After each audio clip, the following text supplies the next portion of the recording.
All over our nation, Nigeria, the children and the grandchildren are already asking questions to which we have no answers. And it will be most irresponsible of our generations to permit certain confusions, certain pains and limitations that have been on our generations. It will be extremely irresponsible of us to allow those same challenges to spill over into the generations to come. And that's why we start today by quoting a wise man who said, "We cannot solve our problems with the same thinking we used when we created them." And that's how I welcome you to part one of For God and Country, talking about the Nigerian dilemma in part one. Now, it was Albert Einstein, actually, that was the wise man. And they asked him a question once and said, if you have just 1 hour to solve an extremely thorny but very important challenge, how will you put your time to use? And Albert Einstein said, if I had 1 hour to solve a problem, I'd spend 55 minutes thinking about the problem and then 5 minutes thinking about the solutions. And I'm going to tell you the truth is that whenever a people do not pay attention to such counsel, and instead of spending more time thinking properly to interrogate and understand the problem, the result always is that you will have continuous frustration from generation to generation. You're going to have poverty as one of the end results. You'll have failure staring you in the face again and again. It will bring on depressions of all sorts. And I can tell you there will be unending tensions in that place. So we need to understand that looking at our nation, Nigeria, For God and Country, part one, we're looking at the Nigerian dilemma. It means if we are wise, we need to look deeply into the Nigerian situation, first of all, with thoroughness, research-based, a factual inquiry, to find out what the challenges are, to get to the very roots of them. And we are going to be going on for 1 week with you, 15 minutes every day for 1 week, which means we're going to be spend the first 5 to 6 broadcasts interrogating and dissecting the Nigerian challenges. And then we shall spend the last broadcast and maybe half talking about a solution that would truly settle all issues. Now, first of all, how do we capture the Nigerian problem today? Based on decades of multidisciplinary research, I would say that what we call Nigeria today is a problematic fusion of 371 plus cultural nations in a political equation created by colonial minds. Now, is experimenting with a shambolic and unconvincing American-styled democracy that is tormented by unresolved tribal, religious, socio-economic rifts and tensions. And that is not to mention the plague of endemic corruption and, the last straw, one of the most virulent and violent expressions of the global resurgence of extremist religious terrorism, which is what we see in the form of the Boko Haram and the Fulani headsmen narrative, and possibly an Almajiri uprising in the days ahead, if nothing is done on time.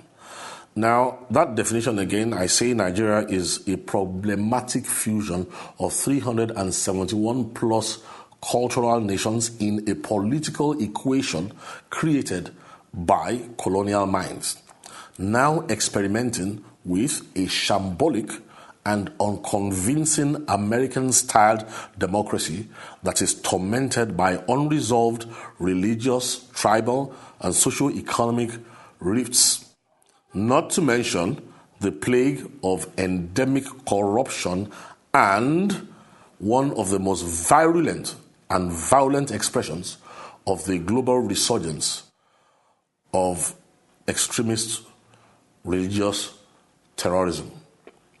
So looking at this, the big question today, the big question that we should be asking ourselves as Nigerians, north, south, east and west, across the 6 geopolitical zones is very simple. We need to ask ourselves, all the disciplines, the programs, projects, the endeavors in which we are involved today, will all these things take us to the promised land? We need to look around us and think deeply. All the disciplines, all the endeavors, the programs, the projects, the interactions that we are involved in today, will they take us to the promised land? And I'm talking about the fact that we need to look closely, number one, at the architecture of governance. We need to look deeply into the political climate that prevails over our nation. And then we need to look at the socio-economic culture of the entire nation, especially the proclivity that we have to resort to violence when it comes to democratic elections. These are the things that we must answer. And then we need to take a hard, realistic look around us because of the generations ahead, the generations to come. We look around us and see that Nigeria itself is a classical case of what they call a deterministic chaos, a permanent chaos deliberately generated. We need to look at our housing policies and accept that it is subhuman across the entire nation. Service delivery, whether it's potable water, whether it's road networks, whether it's your internet service delivery is dismal. We need to know that when we look at the Nigerian economy, are we looking at a real economy or a phantom economy? A phantom economy because we say the contribution of 54 nations of Africa, 10 independent territories to the global economy is about 2.5% all combined of the global GDP. And if that be true, it means that Nigeria itself is operating a phantom economy. We also need to look at the fact that the healthcare package in Nigeria is practically toxic. Oftentimes, many people die because they went to the hospitals. We need to look at the fact again that our export programs right now are microscopic when you compare to the potential that is available. When we look at the fact again that global trade, 54 nations of Africa, 10 dependent territories, the share that we have in global trade is dismal. We're talking about under 3% of global trade. So you want to imagine how much of Nigeria's export program, what does it accrue to when we look at what the potentials are across the globe? Let's look at the fact that the educational system is primed to produce failure.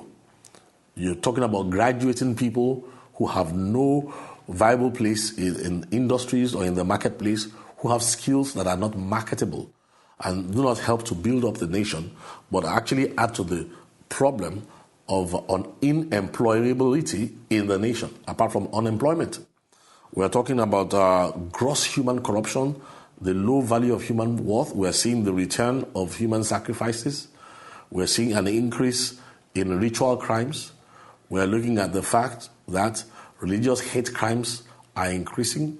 We are talking about wanton bloodshed and the fact that we are almost back to the quotient when human worth and value was at its lowest ebb in the days of human sacrifices. And we must confess, above all, the most troubling of everything is that what we call our nation today is nothing but a nightmare to the youth of Nigeria. Now, any simple person who has gumption. All these things would be cause for concern.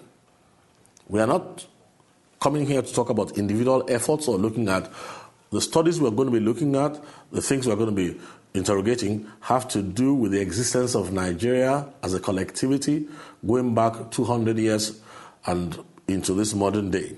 And I can tell you something, that there is a riddle I would like to close with in this first broadcast. I think it's time for us to begin to think deeply. Like I started with, the children and grandchildren are beginning to ask questions to which we have no answer. So my riddle is this, to capture the Nigerian dilemma. If you will look at some of the graphics we put up on the screens for you, I want to ask you that how long do you think it will take for you to fill a massive tank with water that is fetched from a source with a basket? How long will it take you to use a basket to fill a massive tank with water? Whatever the answer to that riddle is, will help us a long way as we continue in the broadcast for God and country. But please take time out to think about all these issues, the real problems, the challenges that we are facing, and what we call the final or the last straw, which is Nigeria's very virulent and violent local expression of the global resurgence of extremist religious terrorism. God bless the Federal Republic of Nigeria, and God bless you all till we get back on the second broadcast for God and country.